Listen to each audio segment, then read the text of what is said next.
কতগুলো চাঁদা তুলে এর বেশি গরম এখানে উনি খারাপ মানুষ। আপনাকে পাঠাইছে কে বলেন? পাঠাইছে কে এটা বলেন? আপনি একাই আসেন, ওনারা নিয়ে আসেন। আমরা কথা বলি, আমাদের মার তো আসে, আমরা তো টাকা দিতে হবে, টাকা না গাড়ি চালাতে পারবি না। সাদাবাজি স্যার অদৃষ্ট বলে আমরা তো টাকা না দেই, আমাদেরকে মারধর করে, আমাদের মারে মরে করে মারছেন কেন?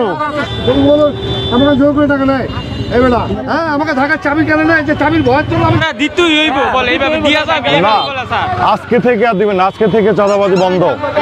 আপনার গরিব মানুষের রক্ত চুষে কারো পেট ভরতে দেওয়া হবে না স্যার। আমরা এটাই চাইছিলাম এতদিন ধরে স্যার। এখন যে কোনো ব্র্যান্ডের পুরাতন এসি বদলে নতুন ওয়ালটন এসিতে উপভোগ করুন 25% ছাড়।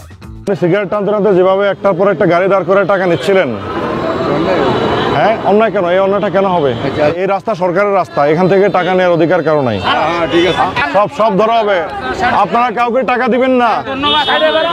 তাদের যে স্ট্যান্ড আছে, স্ট্যান্ড যদি আপনি ব্যবহার করেন, তার বিনিময়ে আপনি তাকে টাকা দিবেন। নরসিংদীতে আজকে থেকে এই চাঁদাবাজি আর হবে না, কোনো মোড়ে হবে না। পুলিশ এসে চাঁদাবাজদেরকে হাতে নাতে আটক করে কোনোদিন দেখছেন আপনারা? এই প্রথম দেখলেন না? আরো অনেক কিছু প্রথম দেখার জন্য আপনার প্রস্তুত থাকেন।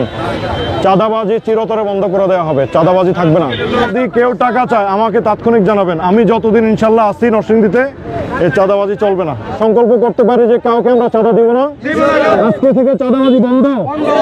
আজকে থেকে কাউকে চাঁদা দিবেন? গরিবের পেটে লাথি দিয়ে কাউকে বড়লোক হইতে দেওয়া হবে না ইনশাল্লাহ। আমি আপনাদের পাশে আছি। যে জায়গায় দেখবেন চাঁদাবাজি হচ্ছে আমাকে শুধু একটা কল দিবেন। আমার উপর, পুলিশের উপর আপনারা আমাদের উপর ভরসা রাখবেন, কেমন? যান আপনারা যে যার কাজে চলে যান।